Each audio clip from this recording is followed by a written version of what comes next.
નમસ્કાર વિદ્યાર્થી મિત્રો, આજે આપણે ધોરણ 11 રસાયણ વિજ્ઞાનનું 13મું ચેપ્ટર હાઇડ્રોકાર્બન સ્ટાર્ટ કરીશું. તો હાઇડ્રોકાર્બન શબ્દ છે એની અંદર બે તત્વના નામ સમાયેલા છે. એક હાઇડ્રો એટલે કે હાઇડ્રોજન અને બીજું તો અહીંયા સૂચવેલું છે જ કાર્બન. તો હાઇડ્રોકાર્બન એને કહેવાય કે જે સંયોજનોની અંદર માત્ર કાર્બન અને હાઇડ્રોજન જ આવેલા હોય, એટલે કે જે સંયોજનો માત્ર કાર્બન અને હાઇડ્રોજનના જ બનેલા હોય તેવા સંયોજનોને આપણે હાઇડ્રોકાર્બન કહેશું.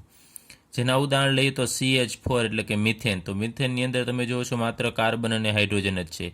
ત્યારબાદ ઇથેન, તો CH3 આની અંદર પણ કાર્બન અને હાઇડ્રોજન જ છે. ત્યારબાદ C6H6 એટલે કે બેન્ઝીન, એની અંદર કાર્બન અને હાઇડ્રોજન જ છે.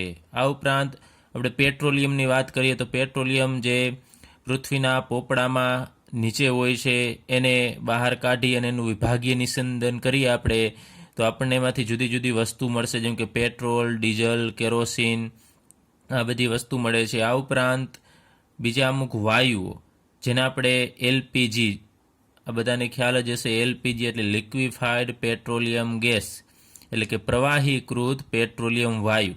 એ જ રીતે CNG જે અત્યારે વાહનોમાં ઉપયોગ કરવામાં આવે છે, CNGનો કમ્પ્રેસ્ડ નેચરલ ગેસ એવો અર્થ થાય છે, એટલે કે કમ્પ્રેસ્ડ એટલે સંકોચિત કુદરતી વાયુ. આ ઉપરાંત એક બીજો વાયુ છે LNG, જે નેચરલ ગેસ જ છે, એટલે કે કુદરતી વાયુ છે, પરંતુ LPGની જેમ લિક્વિફાઈડ એટલે કે પ્રવાહીકૃત કુદરતી વાયુ. તો આ બધા વાયુઓ છે એ પણ કાર્બન અને હાઇડ્રોજનના બનેલા હોય છે. અને પેટ્રોલ, ડીઝલ, કેરોસીન છે એ બધા હાઇડ્રોકાર્બન છે કે જેનો ઉપયોગ બીજા સંયોજનો બનાવવામાં કરી શકાય છે, જેમ કે પોલિથીન છે, જે પ્લાસ્ટિકની કોથળી આવે છે એ પોલિથીન બનાવવા માટે પણ એ હાઇડ્રોકાર્બનનો ઉપયોગ થાય છે. આ ઉપરાંત પોલીપ્રોપીન છે, પોલિસ્ટાયરીન છે, જુદા જુદા પ્રકારના પોલિમર બનાવવામાં હાઇડ્રોકાર્બનનો ઉપયોગ થાય છે. આ ઉપરાંત ઘણા બધા રંગકો એટલે કે રંગ બનાવવા માટે, આ ઉપરાંત ઔષધોની અંદર પણ પ્રારંભિક પદાર્થ તરીકે એટલે કે પ્રક્રિયક તરીકે આ હાઇડ્રોકાર્બનનો ઉપયોગ થાય છે. ત્યારબાદ આપણે હાઇડ્રોકાર્બનનું વર્ગીકરણ કરીએ તો હાઇડ્રોકાર્બન ઘણા બધા પ્રકારના હોય છે. તો એને આપણે કાર્બન કાર્બન વચ્ચેના બંધના પ્રકારના આધારે એનું 3 પ્રકારે વર્ગીકરણ કરીશું. એટલે કે કાર્બન કાર્બન વચ્ચે કયા પ્રકારનો બંધ આવેલો છે, એકલ બંધ છે, દ્વિબંધ છે, એ બંધના આધારે આપણે 3 પ્રકારે વર્ગીકરણ કરીએ તો સંતૃપ્ત હાઇડ્રોકાર્બન, અસંતૃપ્ત હાઇડ્રોકાર્બન અને એરોમેટિક હાઇડ્રોકાર્બન. તો સંતૃપ્ત હાઇડ્રોકાર્બન કેને કહેવાય કે જે હાઇડ્રોકાર્બનની અંદર કાર્બન કાર્બન વચ્ચે એકલ બંધ આવેલો હોય એવા હાઇડ્રોકાર્બનને આપણે સંતૃપ્ત હાઇડ્રોકાર્બન કહેશું. જેમ કે આપણે ઉદાહરણ લઈએ CH3 એટલે કે ઇથેનનું ઉદાહરણ લઈએ તો ઇથેનમાં કાર્બન કાર્બન વચ્ચે એકલ બંધ છે.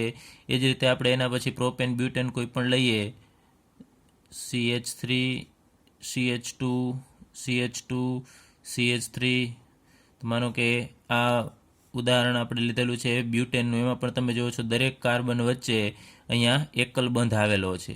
એટલે સંતૃપ્ત હાઇડ્રોકાર્બનની અંદર કાર્બન કાર્બન વચ્ચે એકલ બંધ હશે. એ જ રીતે અસંતૃપ્ત હાઇડ્રોકાર્બન કેને કહેવાય તો જે હાઇડ્રોકાર્બનની અંદર કાર્બન કાર્બન વચ્ચે દ્વિબંધ અથવા તો કાર્બન કાર્બન વચ્ચે ટ્રિપલ બોન્ડ હોય, એટલે કે દ્વિબંધ કે ત્રિબંધ અથવા તો બંને આવેલા હોય તો પણ આપણે એને અસંતૃપ્ત હાઇડ્રોકાર્બન કહેશું. તો જેનું ઉદાહરણ લઈએ આપણે CH2 ડબલ બોન્ડ CH2, જેને આપણે ઇથિન કહીએ છીએ, તો એ અસંતૃપ્ત હાઇડ્રોકાર્બન થશે. એ જ રીતે માનો કે એક બીજું ઉદાહરણ લઈએ CH3C ટ્રિપલ બોન્ડ CH, અને આપણે પ્રોપાઇન કહીએ છીએ. તો આ સંયોજનોની અંદર દ્વિબંધ કે ત્રિબંધ આવેલો હશે એટલે એને આપણે અસંતૃપ્ત હાઇડ્રોકાર્બન કહેશું. એ જ રીતે એરોમેટિક હાઇડ્રોકાર્બન છે એ અલગ જ પ્રકારનો હાઇડ્રોકાર્બન છે જે વિશિષ્ટ અમુક પ્રકારના ગુણધર્મ ધરાવે છે. જેનું ઉદાહરણ આપણે લઈએ બેન્ઝીન C6H6, જેનું બંધારણ તમને ખ્યાલ જ છે. આ રીતેનું ચક્રીય બંધારણ હોય છે અને અલ્ટરનેટ પાયબંધ આવેલો હોય છે. તો બેન્ઝીન અને એના જેવા બીજા સંયોજન છે, નેપ્થેલિન છે, એ બધા એરોમેટિક હાઇડ્રોકાર્બન થશે. આના ગુણધર્મો આ બધાથી ટોટલી અલગ પ્રકારના છે, એ આપણે આગળ ઉપર અભ્યાસ કરીશું. તો અહીંયા યાદ રાખજો 3 પ્રકારના મુખ્યત્વે કાર્બન કાર્બન બંધના પ્રકારના આધારે આપણે હાઇડ્રોકાર્બનનું વર્ગીકરણ કરીશું સંતૃપ્ત, અસંતૃપ્ત અને એરોમેટિક. હવે સંતૃપ્ત હાઇડ્રોકાર્બનમાં અહીંયા CH3 એટલે કે ઇથેન છે, અહીંયા આપણે બ્યુટેન લખેલું છે, એ બધા એક સમાન ધર્મી શ્રેણી રચે છે જેને આપણે આલ્કેન સંયોજન કહીએ છીએ. તો આલ્કેન સંયોજનો છે સંતૃપ્ત હાઇડ્રોકાર્બન છે, એમાં દરેક કાર્બન વચ્ચે એકલ બંધ આવેલો હશે. એ જ રીતે અહીંયા દ્વિબંધ કે દ્વિબંધ આવેલો હોય એવા સંયોજનોને આપણે આલ્કીન કહેશું, જે આપણે આગળ ઉપર અભ્યાસ કરી ગયા છીએ. આનું નામકરણ પણ આપણે અભ્યાસ કરી ગયા છીએ, IUPAC નામકરણ. ત્યારબાદ અહીંયા જો કાર્બન કાર્બન વચ્ચે ટ્રિપલ બોન્ડ આવેલો હોય તો એવા સંયોજનોને આપણે આલ્કાઇન સંયોજન કહેશું.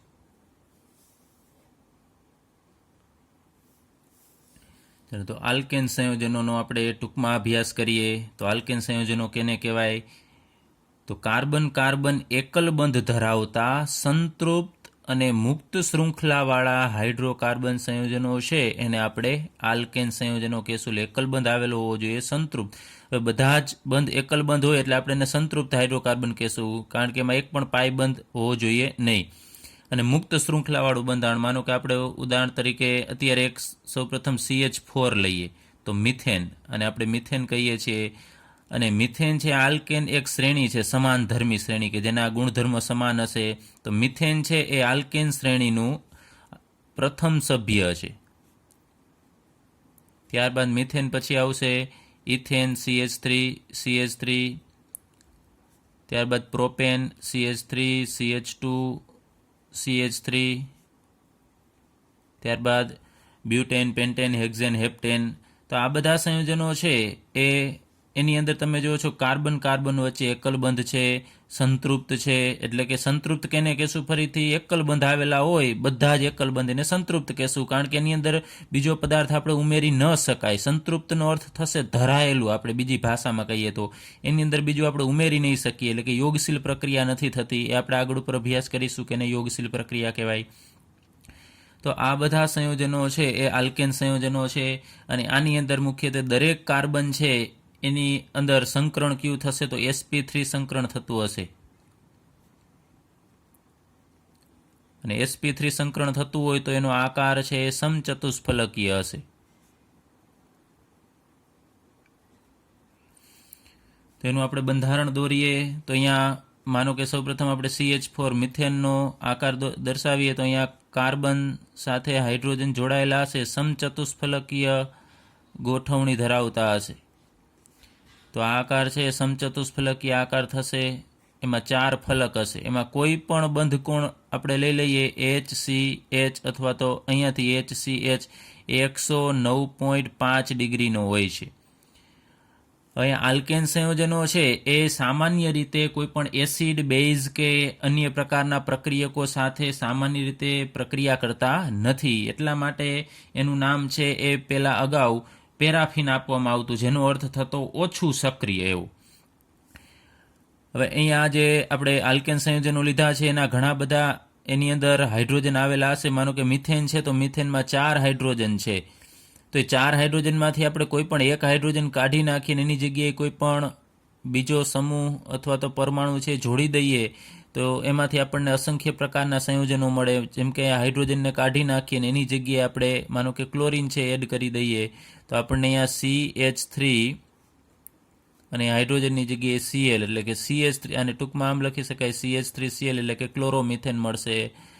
તો આવા અસંખ્ય સંયોજનો છે આપણે બનાવી શકાય છે. તો આને વિસ્થાપન પ્રક્રિયા કહેવાય. હાઇડ્રોજન દૂર થઈ અને બીજો એની જગ્યાએ આવે એને વિસ્થાપન પ્રક્રિયા કહેશું. હવે આલ્કેન સંયોજનો છે એનું સામાન્ય સૂત્ર આપણે લખીએ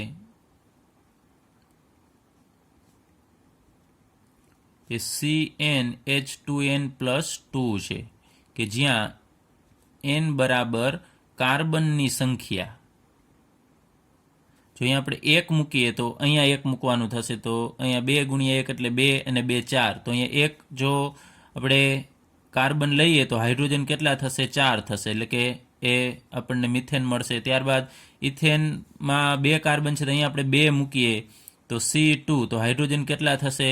તો અહીંયા 2 મૂકવાથી 2 દુ 4 ને 2 6, તો H6. તો તમે જુઓ છો ઇથેનની અંદર 2 કાર્બન છે અને 6 હાઇડ્રોજન છે. તો આ સૂત્ર યાદ રાખજો, આ આલ્કેનનું સૂત્ર છે CnH2n+2, કે જ્યાં n બરાબર કાર્બનની સંખ્યા.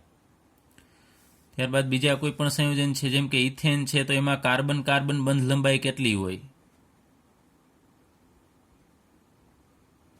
એ 154 પાઇકોમીટર જેટલી હોય છે. અને કાર્બન હાઇડ્રોજન બંધ લંબાઈ, કાર્બનથી હાઇડ્રોજન સુધીનું અંતર, એના કેન્દ્ર વચ્ચેનું, જેને આપણે બંધ લંબાઈ કહીએ છીએ, તો એની બંધ લંબાઈ છે 112 પાઇકોમીટર હોય છે. હવે અહીંયા આપણે એનું નામકરણ છે એનો અભ્યાસ કરતા નથી, કારણ કે ચેપ્ટર 12ની અંદર આપણે વિગતવાર આલ્કેન સંયોજનોના નામકરણ જોયેલા. તો ફરીથી હું ટૂંકમાં કહી દઉં છું કે એનું નામકરણ કરવા માટે લાંબામાં લાંબી કાર્બન શૃંખલા પસંદ કરવાની, પછી શાખા કેટલી છે, તો શાખા હોય અથવા બીજો કોઈ પરમાણુ તત્વ આવેલું હોય અથવા તો સમૂહ હોય બીજો, તો એને ઓછો નંબર મળે એ બાજુથી નંબર આપવાનો. વિસ્થાપક જે સમૂહ હશે એનું નામ આગળ લખવાનું, મૂળ હાઇડ્રોકાર્બન હશે એનું નામ પાછળ લખીએ છીએ. તો આનો આપણે વિગતવાર અભ્યાસ ચેપ્ટર 12ની અંદર કરેલો હોય, એટલે અહીંયા આપણે એનું નામકરણ છે જોતા નથી. ચલો આપણે સમઘટકતા વિશે ટૂંકમાં અભ્યાસ કરીએ, જેનો વિગતવાર અભ્યાસ પણ આપણે આગળ ઉપર અભ્યાસ કરી ગયા છે ચેપ્ટર 12ની અંદર. તો સમઘટકતા કેને કહેવાય? કે જે સંયોજનના આણ્વીય સૂત્ર સમાન હોય, એના ગુણધર્મો જુદા જુદા હોય, ઘટનાને સમઘટકતા કહીએ છીએ, અને એ સંયોજનોને આપણે એકબીજાના સમઘટકો કહેશું. તો આણ્વીય સૂત્ર સમાન અને ગુણધર્મો જુદા, જેમ કે એના ઉત્કલન બિંદુ અલગ અલગ હોય, અથવા ઘનતા અથવા અન્ય ગુણધર્મો છે જુદા જુદા હશે. તો અહીંયા આપણે પેન્ટેન છે એનું અણુસૂત્ર લખેલું છે C5H12. તો એના 3 સમઘટકો છે, 1, 2 ને 3. આ 3માં 5 કાર્બન અને 12 હાઇડ્રોજન આવેલા છે. આ 3 સમઘટકો છે, એને આપણે વિગતવાર અહીંયા દર્શાવીએ. તો સૌ પ્રથમ અહીંયા બધા જ કાર્બન એક જ શૃંખલામાં ગોઠવાયેલા હોય, તો એને આપણે એનું IUPAC નામ થશે પેન્ટેન, અને સામાન્ય નામ થશે N પેન્ટેન. N એટલે નોર્મલ પેન્ટેન.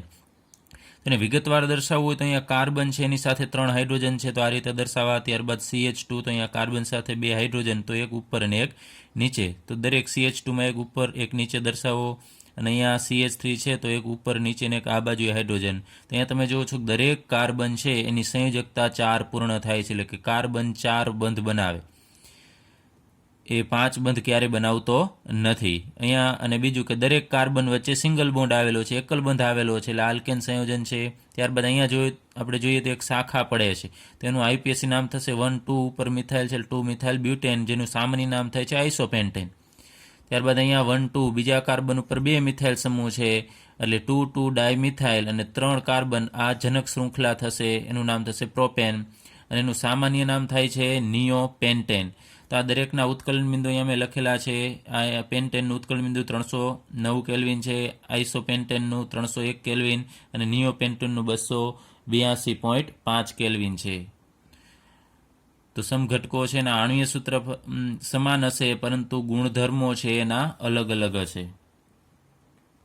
અને આપણે સમઘટકતાના પણ પ્રકાર લીધેલા આગળ ઉપર. તો અહીંયા તમે જુઓ છો કે આ બધાના બંધારણ અલગ અલગ છે, એટલે આને આપણે એકબીજાના બંધારણીય સમઘટકો પણ કહી શકાય. અને એના પણ આપણે પ્રકાર પાડેલા, કે એમાં શૃંખલા સમઘટકતા અને સ્થાન સમઘટકતા, ક્રિયાશીલ સમૂહ સમઘટકતા. તેમાં આપણે આ 3 સમઘટકો દર્શાવેલા છે એ શૃંખલા સમઘટકો છે.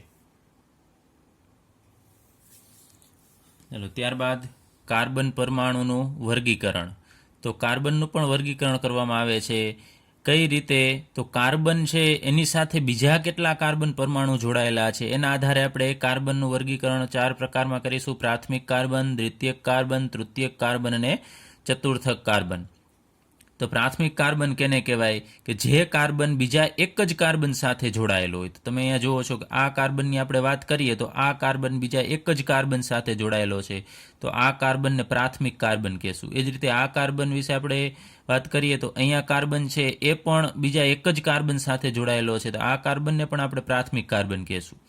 હવે અહીંયા મિથેન છે, એમાં તો એક જ કાર્બન છે, તો એ બીજા કોઈ સાથે જોડાયેલો નથી, છતાં પણ અહીંયા મિથેનનો જે કાર્બન છે ને એને આપણે પ્રાથમિક કાર્બન જ ગણીશું, કારણ કે પ્રથમ સભ્ય છે ને એમાં એક જ કાર્બન છે, એટલે મિથેનનો કાર્બન પણ પ્રાથમિક થશે, અને આના બંને કાર્બન, આ ઇથેનના બંને કાર્બન પ્રાથમિક.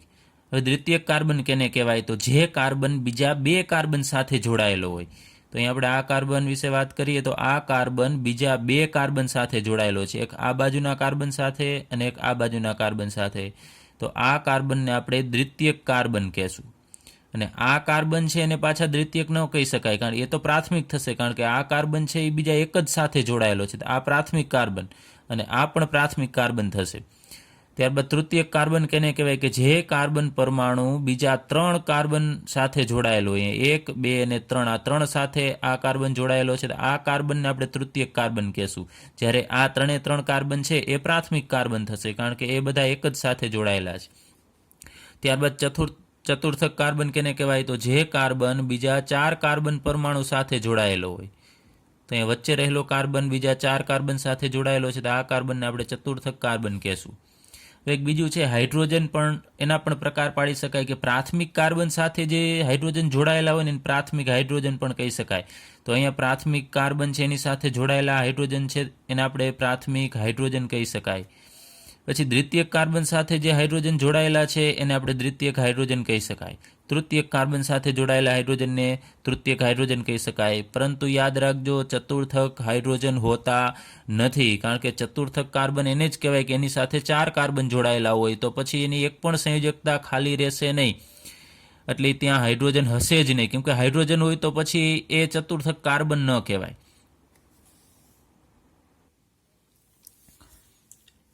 કાર્બનિક પ્રક્રિયાઓના મુખ્ય 4 પ્રકાર છે: યોગશીલ પ્રક્રિયા, વિસ્થાપન પ્રક્રિયા, વિલોપન પ્રક્રિયા અને પુનર્વિન્યાસ પ્રક્રિયા.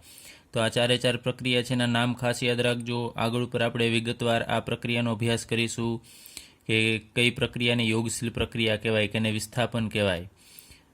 તો અહીંયા ફરીથી 4 પ્રક્રિયાનું નામ: યોગશીલ, વિસ્થાપન, વિલોપન અને પુનર્વિન્યાસ પ્રક્રિયા. ત્યારબાદ આલ્કેન સંયોજનોની બનાવટ વિશે અભ્યાસ કરીએ. તો આલ્કેન સંયોજનો છે એનો મુખ્ય સ્ત્રોત તો પેટ્રોલિયમ છે અને કુદરતી વાયુઓ છે. એટલે મોટા પ્રમાણમાં એ પેટ્રોલિયમમાંથી અને કુદરતી વાયુઓમાંથી મેળવવામાં આવે છે. આ ઉપરાંત જો આપણે પ્રયોગશાળામાં કે ઉદ્યોગોમાં જો આલ્કેન સંયોજનો બનાવવા હોય તો એની પણ જુદી જુદી મેથડ છે, પ્રક્રિયા છે. તો એના વિશે આપણે અભ્યાસ કરીએ. સૌપ્રથમ અસંતૃપ્ત હાઇડ્રોકાર્બન સંયોજનોમાંથી આલ્કેન સંયોજન કઈ રીતે બનાવવા. તો એના માટે આપણી પાસે અસંતૃપ્ત હાઇડ્રોકાર્બન હોવા જોઈએ, એટલે કે દ્વિબંધ કે ત્રિબંધ ધરાવતા હાઇડ્રોકાર્બન કે આલ્કેન કે આલ્કીન. એની અંદર આપણે હાઇડ્રોજન ઉમેરીશું અમુક ઉદ્દીપકની હાજરીમાં, જેમ કે પ્લેટિનમ અથવા તો પેલેડિયમ અથવા નિકલ ઉદ્દીપકની, અને સૂક્ષ્મ વિભાજિત રાખવાનો છે કે પાવડર ફોર્મમાં લેવાનો, જેથી કરીને ઉદ્દીપક છે એને સંપર્ક સપાટીનું ક્ષેત્રફળ વધે અને પ્રક્રિયાનો વેગ છે એ પણ વધશે.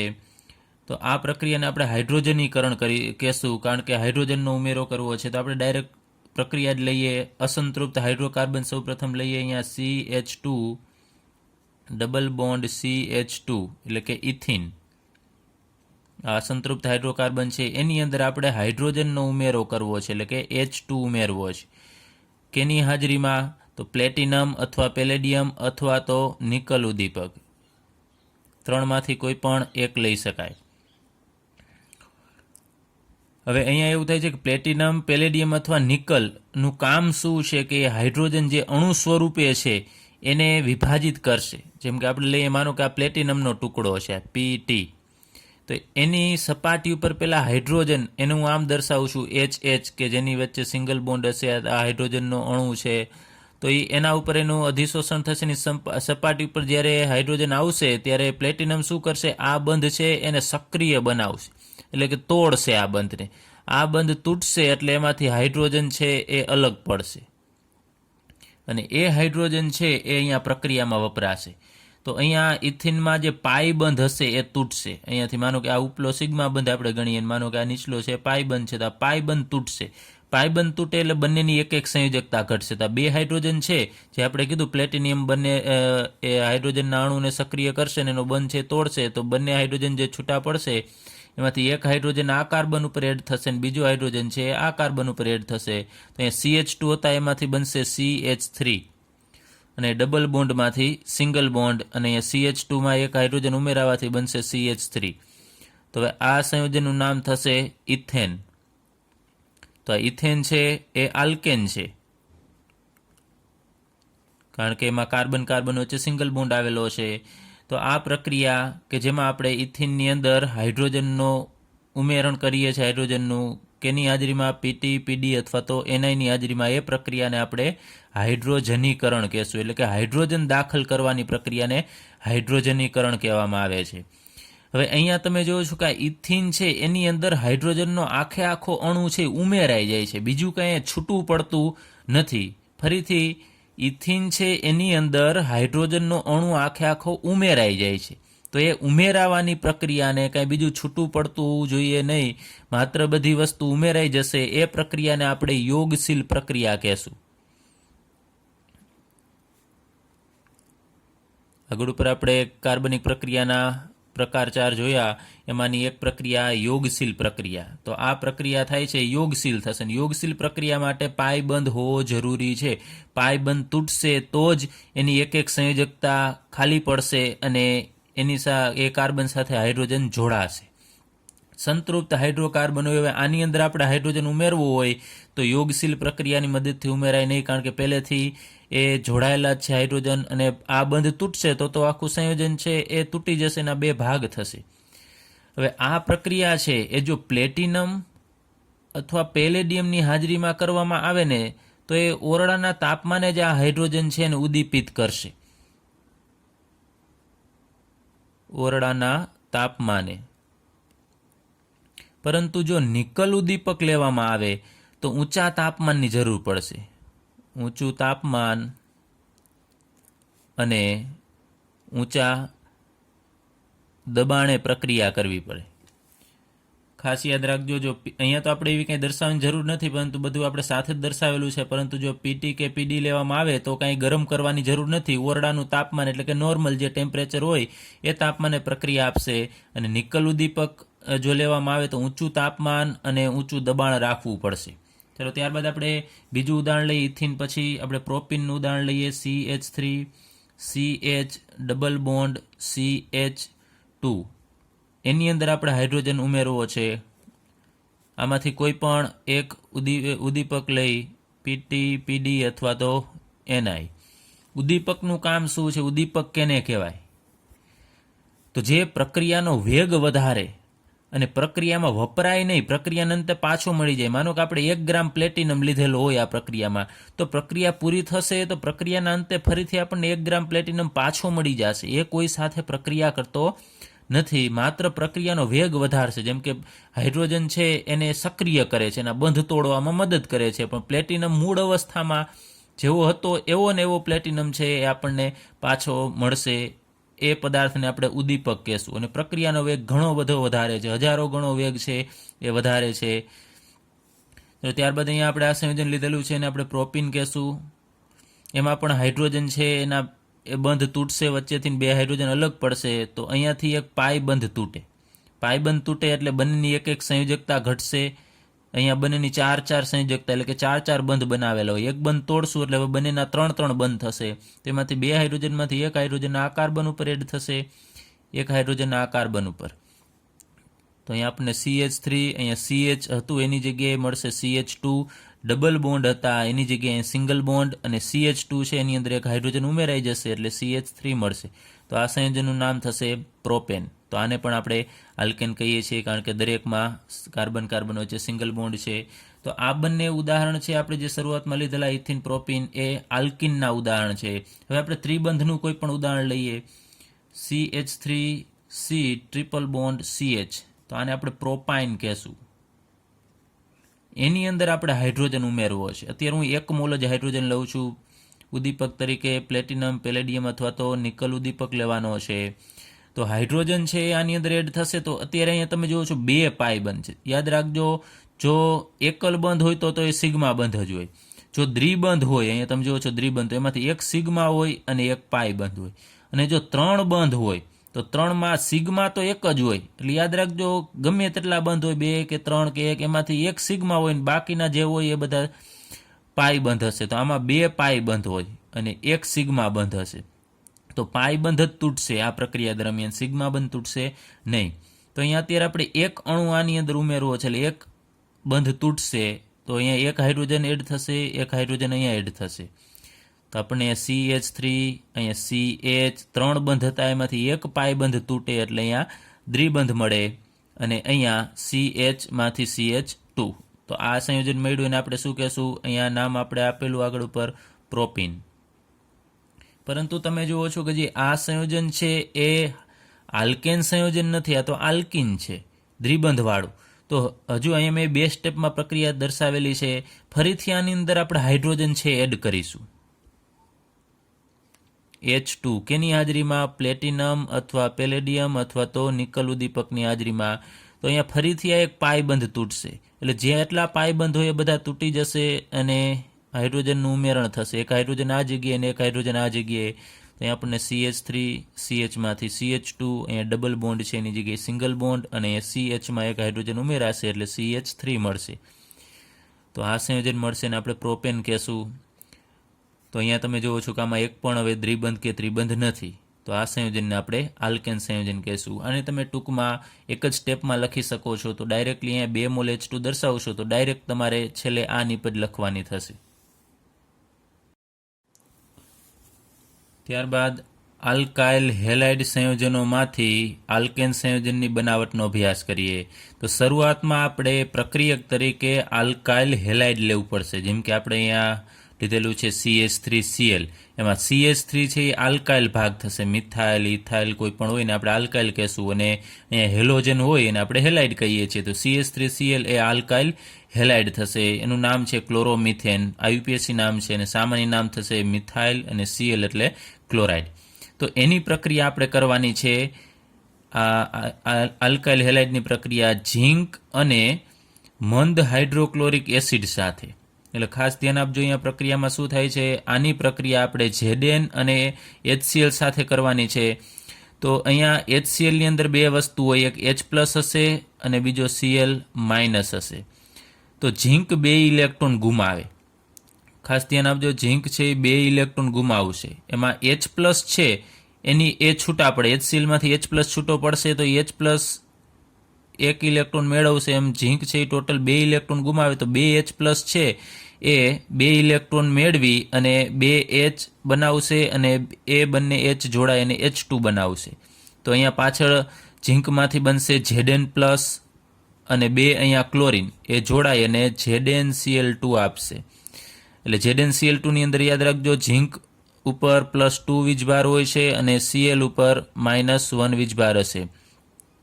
તો આ બંને વચ્ચે એટલે કે ધાતુ અને હાઇડ્રોક્લોરિક એસિડ વચ્ચે પ્રક્રિયા થવાથી હાઇડ્રોજન વાયુ ઉત્પન્ન થશે.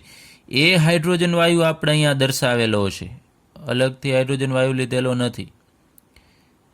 તો અહીંયા CH3Cl એની પ્રક્રિયા આપણે H2 સાથે કરીએ છીએ, પરંતુ H2 લીધેલો નથી. અહીંયા ઝીંક અને આ એસિડને ટૂંકમાં H+ વડે દર્શાવવામાં આવે છે. એટલે અહીંયા આપણે એમ જ ગણીશું આ HCl જ લીધેલો છે, અથવા બીજો એસિડ પણ લઈ શકાય, એને પણ આપણે H+ વડે દર્શાવી શકીએ છીએ, પરંતુ અહીંયા H+ તરીકે આપણે HCl લીધેલો છે. એટલે આ બંને વચ્ચે પ્રક્રિયા થઈ ઉત્પન્ન થયેલો H2 છે એ આપણે અહીંયા દર્શાવેલો છે.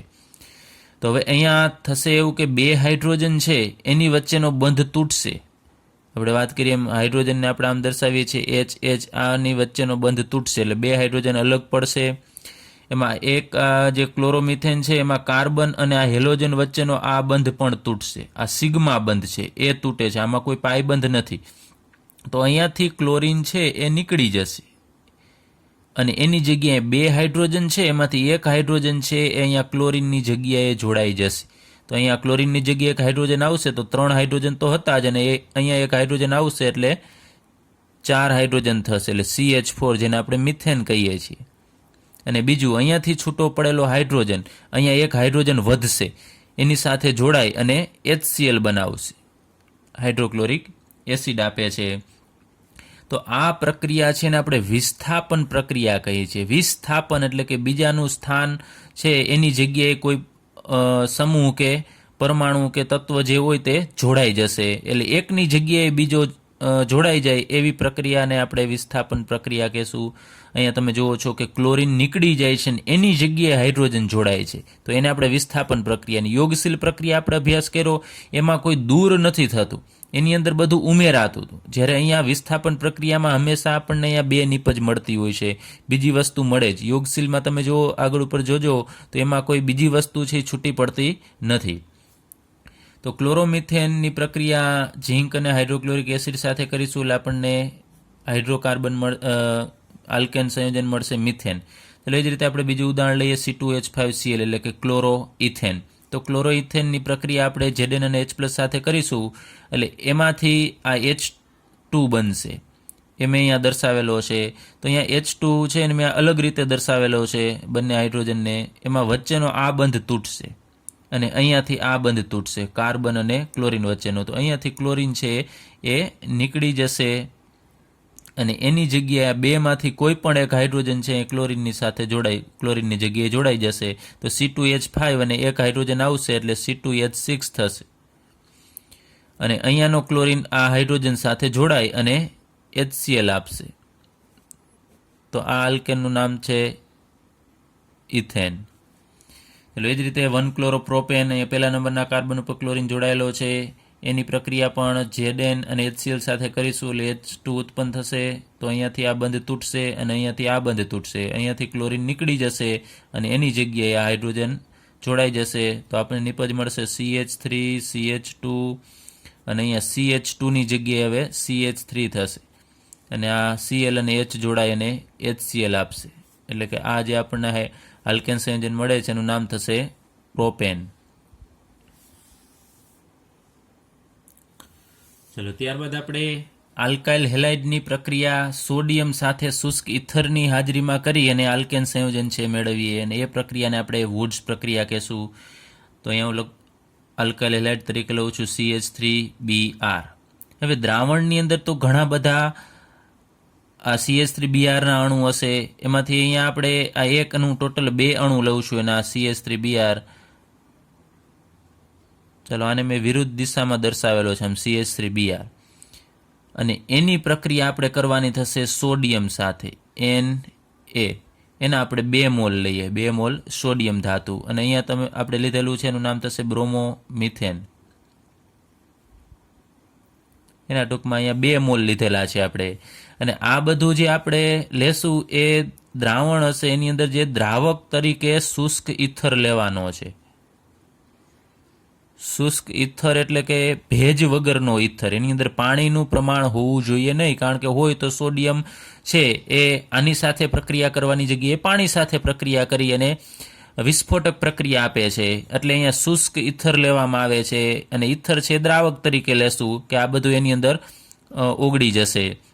એટલે ખાસ શુષ્કનો અર્થ થશે ભેજ મુક્ત, પાણી વગરનો ઇથર કે જે સોડિયમ સાથે પ્રક્રિયા, પાણી હોય તો સોડિયમ સાથે પ્રક્રિયા કરી નાખશે.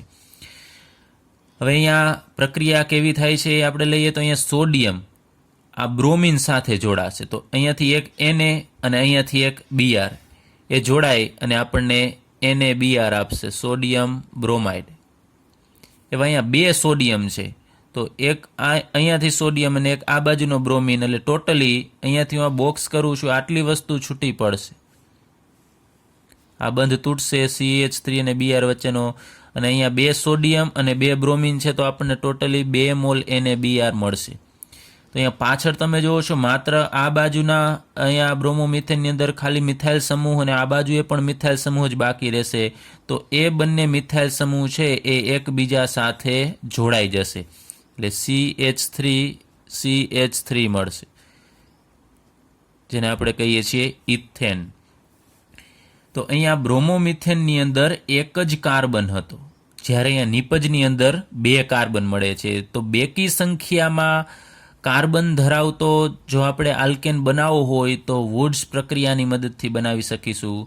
એમાં શરૂઆતમાં પ્રક્રિયા ઘણા આમ જોશે કે અહીંયા 2 તો કાર્બન છે તો એમ તો હશે જ, પરંતુ એક જ અણુની વાત કરીએ છીએ. એક બ્રોમોમિથેન અણુની અંદર એક જ કાર્બન છે, જ્યારે અહીંયા એક ઇથેનની અંદર એના એક અણુની અંદર 2 કાર્બન છે. તો એકી સંખ્યામાં જો અહીંયા જેટલા કાર્બન હોય એમાંથી આપણે બેકી સંખ્યામાં કાર્બન જો લઈ આવવા હોય તો આપણે વુડ્સ પ્રક્રિયાનો ઉપયોગ કરવો પડે.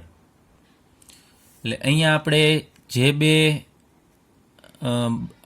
આલ્કાઇલ હેલાઇડ લઈએ છીએ એ બંને સમાન હોવા જોઈએ, એટલે કે સમાન કાર્બનની સંખ્યાવાળા હોવા જોઈએ, કાં બંને એક એક અથવા બે કાર્બનવાળા. આ પ્રક્રિયા છે એ ધોરણ 12ની અંદર પણ આવે છે, વુડ્સ પ્રક્રિયા, અને ખૂબ અગત્યની પ્રક્રિયા છે. ત્યારબાદ આપણે બીજું ઉદાહરણ લઈએ, બ્રોમોમિથેનની જગ્યાએ બ્રોમોઇથેન લઈએ, C2H5Br. એના આપણે 2 મોલ લેવાના છે, અને એની પ્રક્રિયા સોડિયમ સાથે કરવાની છે શુષ્ક ઇથરની હાજરીમાં. એટલે આ બધી પ્રક્રિયા છે બીકરની અંદર થતી હશે. આપણે આની અંદર માનો કે લઈએ છીએ ત્યારે C2H5Br, અને અહીંયા દ્રાવક તરીકે શુષ્ક ઇથર લેવાનું છે, અને એની અંદર ત્યારબાદ આપણે સોડિયમનો ટુકડો છે એડ કરીશું. એટલે અહીંયાથી બ્રોમિન, અહીંયાથી બ્રોમિન, અને અહીંયા 2 સોડિયમ છે એ બધા જોડાઈ અને આપણને 2 મોલ NaBr આપશે. અને બાકીનો આ ભાગ અહીંયા C2H5 અને આ C2H5 એ બંને એકબીજા સાથે જોડાશે, એટલે C2H5, અથવા આને આપણે બીજી રીતે આમ પણ લખી શકાય, CH3, CH2, CH2, CH3, જેને આપણે બ્યુટેન કહીએ છીએ. તો અહીંયા ઇથાઇલમાં 2 કાર્બન હતા, જ્યારે અહીંયા જે નિપજ મળે છે એની અંદર ટોટલી 4 કાર્બન મળશે. તો ઉચ્ચતર આલ્કેન બનાવવા માટે અહીંયા જે કાર્બન હોય એના કરતાં વધુ સંખ્યાવાળાઓ જો આલ્કેન આપણે મેળવવું હોય તો વુડ્સ પ્રક્રિયાની મદદથી મેળવી શકીશું. હવે જો અહીંયા આપણે અસમાન આલ્કાઇલ હેલાઇડ લઈએ, અહીંયા સમાન આલ્કાઇલ હેલાઇડ હતો બ્રોમોમિથેન, તો આખા પાત્રની અંદર માત્ર બ્રોમોઇથેન હોય અથવા તો બ્રોમોઇથેન હોય. પરંતુ જો આપણે અસમાન આલ્કાઇલ હેલાઇડ એટલે કે બ્રોમોમિથેન લઈએ અને બ્રોમોઇથેન લઈએ, એનું મિશ્રણ લઈએ, અને એની પ્રક્રિયા આપણે સોડિયમ સાથે શુષ્ક ઇથરની હાજરીમાં કરીએ તો શું થશે? તો અહીંયા સૌ પ્રથમ લઈએ કે બ્રોમોમિથેન આપણે પાત્રની અંદર લીધેલું હોય તો એનો એક જ અણુ ન હોય, એના તો અસંખ્ય હજારો લાખો કરોડો અણુઓ છે એના હાજર હશે. અહીંયા બ્રોમોઇથેનના પણ અસંખ્ય લાખો કરોડો અણુ અહીંયા હાજર હશે. તો સૌ પ્રથમ આપણે લઈએ કે આ બંને વચ્ચે પ્રક્રિયા થાય અને એના ને એના અણુ વચ્ચે પણ પ્રક્રિયા થઈ શકે. જેમ કે અહીંયા CH3Br ની પ્રક્રિયા સોડિયમ સાથે થાય છે, તો અહીંયા એના પણ અસંખ્ય અણુ હશે જ. તો એની પ્રક્રિયા થઈ અને આપણે નિપજ શું મળશે? ઇથેન મળશે. એટલે CH3Br ના જ પોતાના અણુ વચ્ચે પ્રક્રિયા સોડિયમ સાથે થશે તો આપણને એક નિપજ મળશે CH3CH3, એટલે એના જ અણુ જોડાય.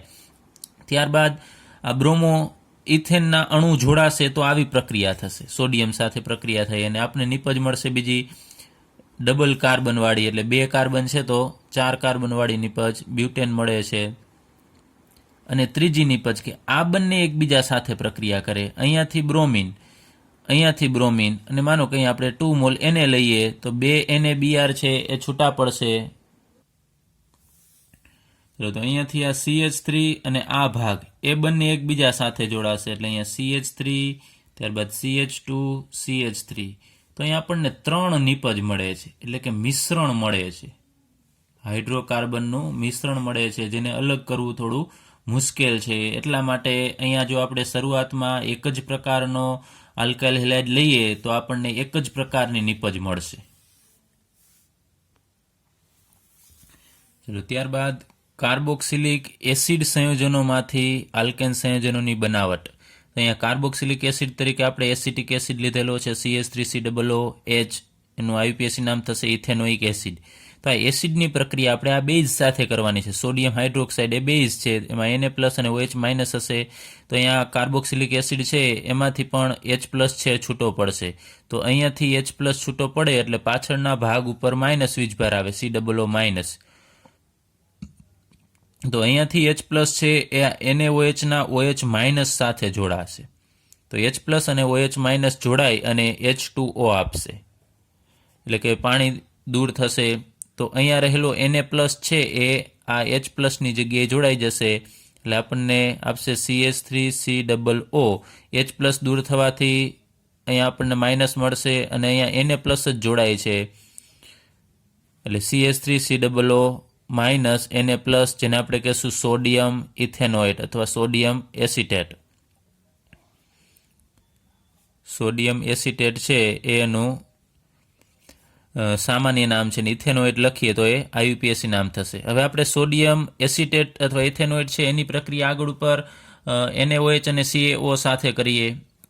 CH3COO- Na+, સોડિયમ અહીંયા હું IUPAC નામ લખું છું ઇથેનોએટ. એની પ્રક્રિયા આવે આપણે NaOH અને CaO નું મિશ્રણ એટલે કેલ્શિયમ ઓક્સાઇડ એટલે કે ચૂનો એનું આપણે મિશ્રણ લેવાનું છે. આના મિશ્રણને આપણે સોડા લાઇમ કહીએ છીએ. એટલે NaOH અને CaO નું પ્રમાણ જ્યારે 3:1 હોય, 3 પ્રમાણ આનું અને 1 પ્રમાણ આનું, તો એને આપણે સોડા લાઇમ કહેશું. તો સોડા લાઇમ સાથે જ્યારે ગરમ કરવામાં આવે છે ત્યારે શું પ્રક્રિયા થાય છે, અહીંયા આપણે ગરમ કરવાનું છે એટલે આપણે ડેલ્ટાની નિશાની દર્શાવીએ.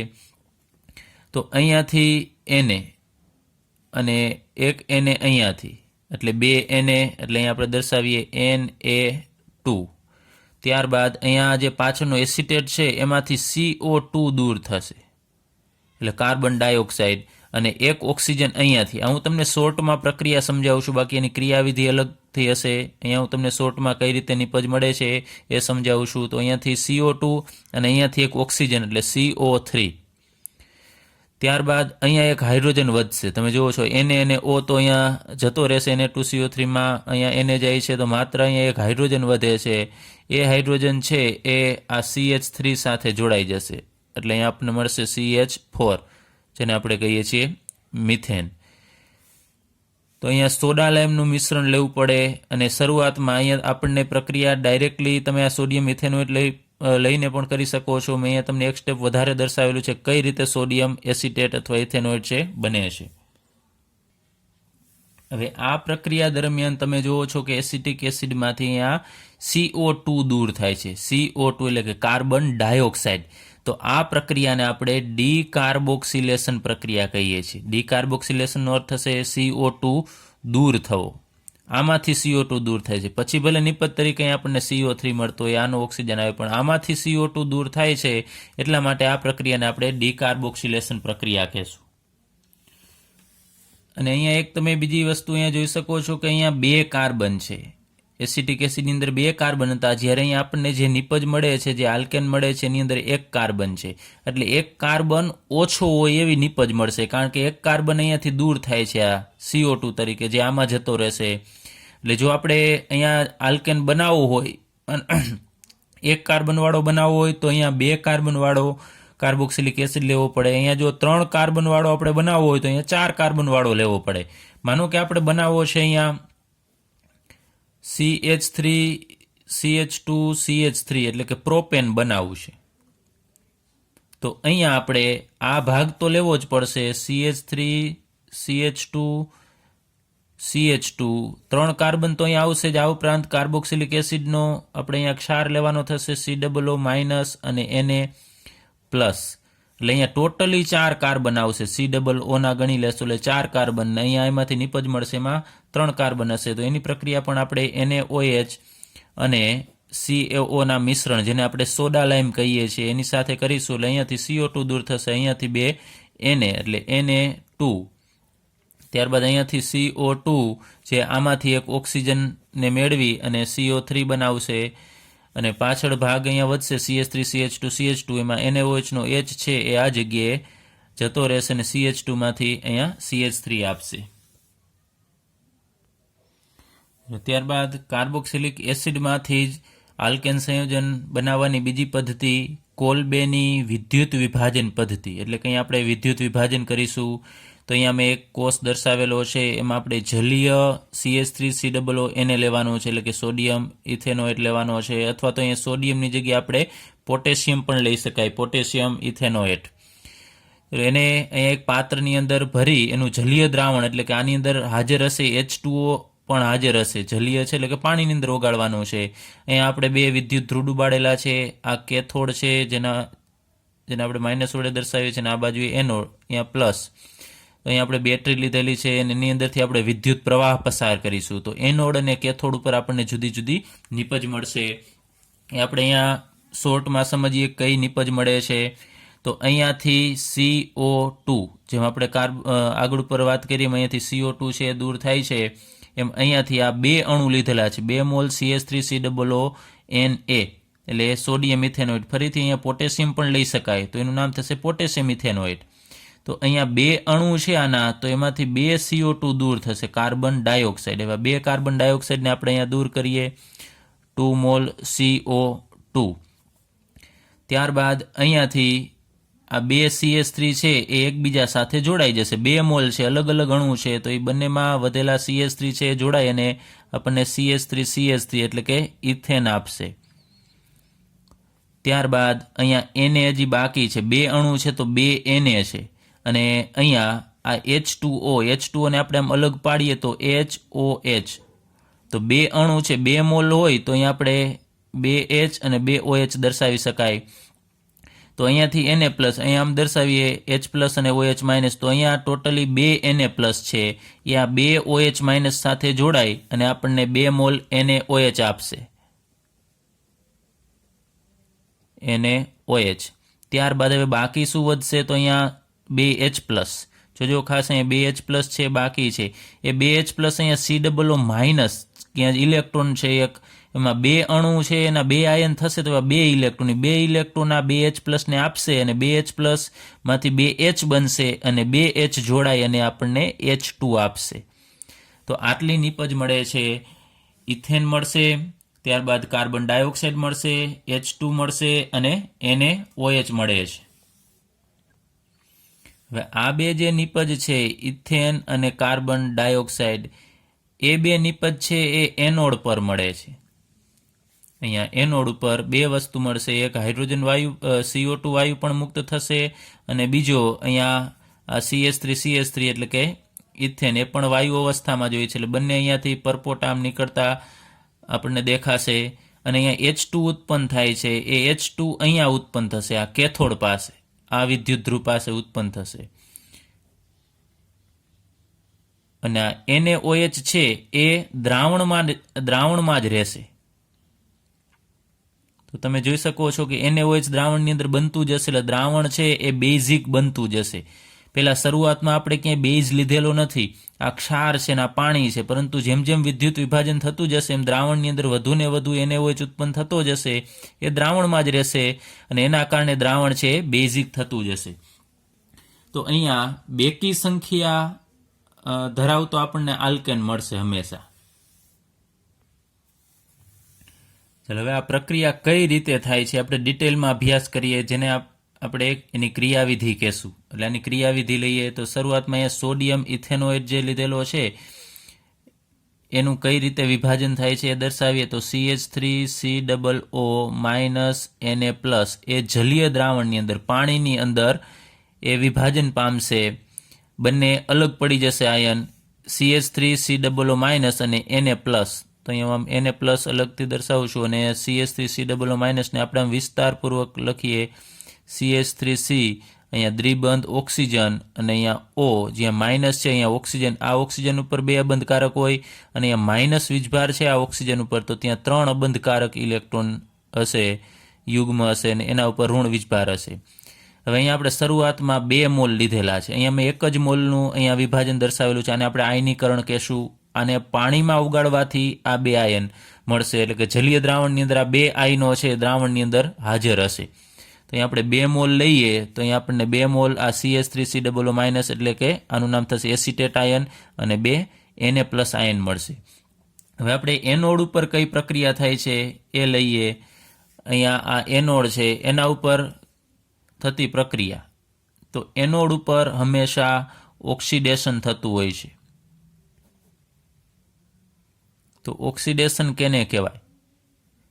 ઓક્સિજનનું, આમ તો એની જુદી જુદી વ્યાખ્યા છે, ઓક્સિજનનું ઉમેરણ અથવા તો ઇલેક્ટ્રોન દૂર થવા અથવા હાઇડ્રોજન દૂર થવું, એને આપણે ઓક્સિડેશન કહેશું. તો અહીંયા ઇલેક્ટ્રોનના સંદર્ભમાં ઇલેક્ટ્રોન દૂર થાય ને એને ઓક્સિડેશન કહેવાય.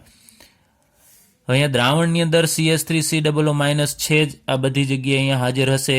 તો એમાં આ એનોડ પાસે જ્યારે આ આયન જશે ત્યારે શું પ્રોસેસ થાય છે એ આપણે લખીએ તો CH3C_O અને અહીંયા O-. ચાલો એમાંથી અહીંયા અત્યારે હું એક જ ઇલેક્ટ્રોન, આ એક જ મોલ લીધેલો છે, એમાંથી આપણે દર્શાવીએ કે અહીંયા તમે જુઓ છો કે આ 2 ઇલેક્ટ્રોન છે અહીંયા, તો એમાંથી એક ઇલેક્ટ્રોન એને Na અથવા બીજાનો જ્યારે એસિટિક એસિડ હશે ત્યારે હાઇડ્રોજનનો મેળવેલો હશે. તો અત્યારે એક ઇલેક્ટ્રોનને આપણે દૂર કરીએ એટલે -E આમ લખવું છે, એટલે એક ઇલેક્ટ્રોન દૂર થશે. એ દૂર થઈ જાય એટલે આ એનો ઋણ વીજભાર પણ નીકળી જશે. તો આપણને અહીંયા મળશે CH3C_O અને અહીંયા O, અહીંયાના જે અબંધકારક ઇલેક્ટ્રોન યુગ્મ છે ને આપણે એમને રાખીએ, 2 હતા એમાંથી એક ઇલેક્ટ્રોન છે એ દૂર થઈ જાય છે, પાછળ એક જ વધશે. હવે એનો ઋણ વીજભાર અહીંયા દર્શાવવાનો થશે નહીં, કારણ કે એને વધારાનો ઇલેક્ટ્રોન જે હાઇડ્રોજન પાસેથી જે તે વખતે મેળવેલો હશે એ હવે અહીંયા દૂર થાય છે. એટલે અહીંયા આપણને આ કહી શકાય એક મુક્ત મૂલક મળે છે. આનું નામ થશે એસિટેટ મુક્ત મૂલક. એની ઉપર વીજભાર નથી, પરંતુ એકલો ઇલેક્ટ્રોન છે. એ સક્રિય હશે, ઝડપથી પ્રક્રિયા કરશે.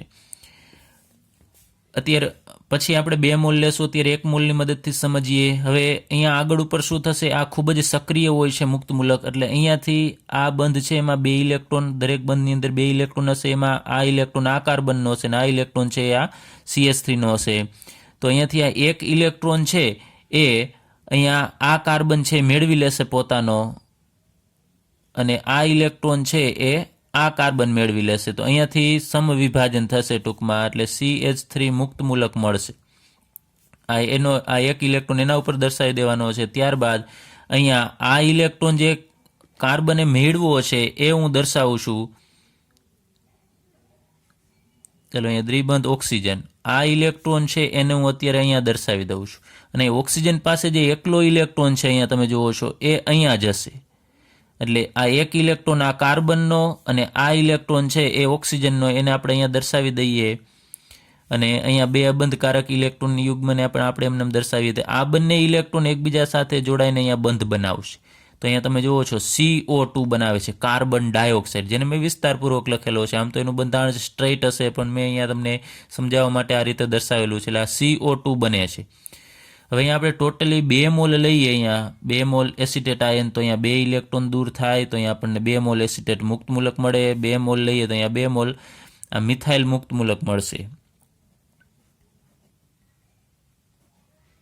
અને 2 મોલ CO2 એટલે કે કાર્બન ડાયોક્સાઇડ મળશે.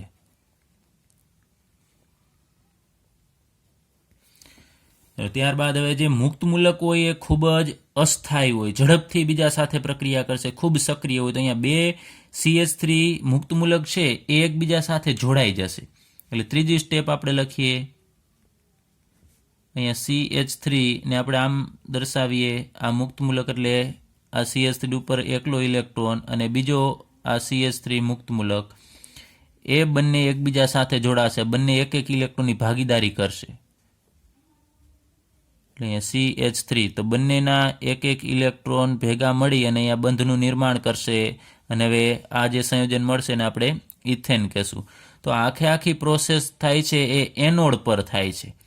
એટલે આ બાજુએ અહીંયા થશે અને એનોડ ઉપર અહીંયા આપણને નિપજ મળે છે, ઇથેન મળે છે. અને આ પ્રક્રિયાને આપણે ઓક્સિડેશન કહીએ છીએ, કારણ કે આ પ્રક્રિયા દરમિયાન તમે જુઓ છો કે ઇલેક્ટ્રોન દૂર થાય છે, અને ઇલેક્ટ્રોન દૂર થવાની ઘટનાને આપણે ઓક્સિડેશન કહેશું. બીજું કે અહીંયા કાર્બન ડાયોક્સાઇડ છે એ પણ એનોડ ઉપર જ મળે છે. આ જે ઇથેન મળે છે એ પણ એનોડ ઉપર જ મળશે, અને CO2 અહીંયા આપણે દર્શાવેલું આગળ ઉપર કે એનોડ ઉપર CO2 અને ઇથેન બંને મળે છે. હવે કેથોડ ઉપર શું પ્રોસેસ થાય છે એ આપણે લઈએ. તો આપણે વાત કરેલી કે આ જલીય દ્રાવણ છે, એટલે દ્રાવણની અંદર H2O હાજર હશે. તો કેથોડ પર થતી પ્રક્રિયા, તો કેથોડ ઉપર હંમેશા રિડક્શન પ્રક્રિયા થતી હોય છે. રિડક્શન એટલે આનાથી વિરુદ્ધ, અહીંયા ઇલેક્ટ્રોન દૂર થાય ને ઓક્સિડેશન કહેવાય, તો ઇલેક્ટ્રોન મેળવે એને રિડક્શન પ્રોસેસ કહેશું.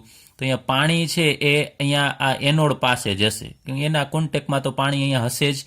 તો H2O જે અહીંયા 2 ઇલેક્ટ્રોન મુક્ત કરેલા છે એમાંથી હું એક ઇલેક્ટ્રોન જ અત્યારે અહીંયા દર્શાવું છું. તો પાણીની અંદર અહીંયા આપણે જો આને અલગ રીતે દર્શાવીએ તો આમ થશે H+ અને OH-. અને હું આમ વિસ્તારપૂર્વક લખું છું, પાણીને આપણે અલગ પાડી H+ અને OH-. તો જો આપણે અહીંયા 2 મોલ લઈએ તો અહીંયા 2H+ ને 2 OH-. હવે અહીંયાથી આ ઇલેક્ટ્રોન છે એ આ પાણી મેળવશે, એટલે કે પાણીની અંદર રહેલો H+ મેળવશે. તો H+ એક ઇલેક્ટ્રોન મેળવે એટલે હાઇડ્રોજનનો પરમાણુ બની જશે આમ, અને એને એક ઇલેક્ટ્રોન મેળવેલો છે એટલે આપણે આમ ઉપર એક આમ સ્પોટ કરીએ એટલે કે એનો મુક્ત મૂલક થશે. ત્યારબાદ બીજું, પાણીની અંદર રહેલો હાઇડ્રોજને એક ઇલેક્ટ્રોન મેળવીને આ H મુક્ત મૂલક બનશે, અથવા તો આને આપણે માત્ર હાઇડ્રોજન પરમાણુ પણ કહેશું. તો અહીં બીજું શું મળે છે, OH-, એને આપણે એમને રાખીએ. તો આને આપણે કહીશું કે પાણી એ ઇલેક્ટ્રોન મેળવો. તો પાણી ઇલેક્ટ્રોન મેળવે છે એ પ્રોસેસને આપણે રિડક્શન પ્રોસેસ કહેશું. હવે અહીંયા જે એક મુક્ત મૂલક છે એવો બીજો પણ મુક્ત મૂલક બનશે. અહીંયા આપણે જો 2 મોલ પાણી લઈએ તો અહીંયા 2 ઇલેક્ટ્રોન, અહીંયા તમે જોવો છો કે 2 ઇલેક્ટ્રોન દૂર થાય છે, તો અહીંયા આપણને 2 મુક્ત મૂલક મળે અને 2 OH માઇનસ મળે. તો અહીંયા આપણે 2 મુક્ત મૂલક લઈ લઈએ. આ રીતે અલગ અલગ મેં દર્શાવેલા છે. તો આ બંને હાઇડ્રોજન છે એ હવે એક એક ઇલેક્ટ્રોનની ભાગીદારી કરશે અને H2 અણુ બનાવશે. એને આપણે જો આમ અથવા આમ લખવું હોય તો આ રીતે દર્શાવી શકાય, આમ H અને આમ H. એટલે તમે જોઈ શકો છો એ બંધ બને છે, એમાં 2 ઇલેક્ટ્રોન છે, એમાંનો એક આ હાઇડ્રોજનનો અને એક ઇલેક્ટ્રોન છે આ હાઇડ્રોજનનો હશે. તો અહીંયા હાઇડ્રોજન વાયુ ઉત્પન્ન થાય છે. તો આ પ્રોસેસ કયા વિદ્યુત ધ્રુવ પર થાય છે? તો કેથોડ ઉપર થાય છે. એટલે અહીંયા આપણને કેથોડ ઉપર હાઇડ્રોજન વાયુ છે એ મળશે. અને અહીંયા આગળ ઉપર આપણે વાત કરીએ, અહીંયા Na+ ઉત્પન્ન થાય છે અને કેથોડ ઉપર પ્રક્રિયા થવાથી દ્રાવણમાં OH- ઉત્પન્ન થશે. અહીંયા 2 મોલ લઈએ તો 2 OH ઉત્પન્ન થાય છે. તો એ Na+ અને OH- જોડાવાથી NaOH બનશે, જે દ્રાવણની અંદર જ રહેશે. હવે આ પ્રક્રિયા દ્વારા મિથેન બનાવી શકાતો નથી, કારણ કે આમાં 2 ભાગ જોડાય છે. તમે જુઓ છો એટલે 2 ભાગ જ્યારે આવા એસિટેટના કે કોઈ પણ બીજાના જોડાશે તો એમાં મિનિમમ 2 કાર્બન તો હશે જ, કેમ કે 2 જુદા જુદા. અહીંયા આપણે 1 કાર્બનવાળો લેશો તો અહીંયા આપણને મિથેન બનાવી શકતા નથી. તો અહીંયા 2 કાર્બનવાળો અહીંયા એસિટેટ આપણે અહીં લેશું તો અહીંયા આપણને ઇથેન મિનિમમ મળશે. પછી વધારે લેશો તો અહીંયા 2 કી કાર્બન ટૂંકમાં મળે છે, પણ 1 કી કાર્બનવાળો અહીંયા આપણને પદાર્થ છે મિથેન છે એ મેળવી શકતા નથી.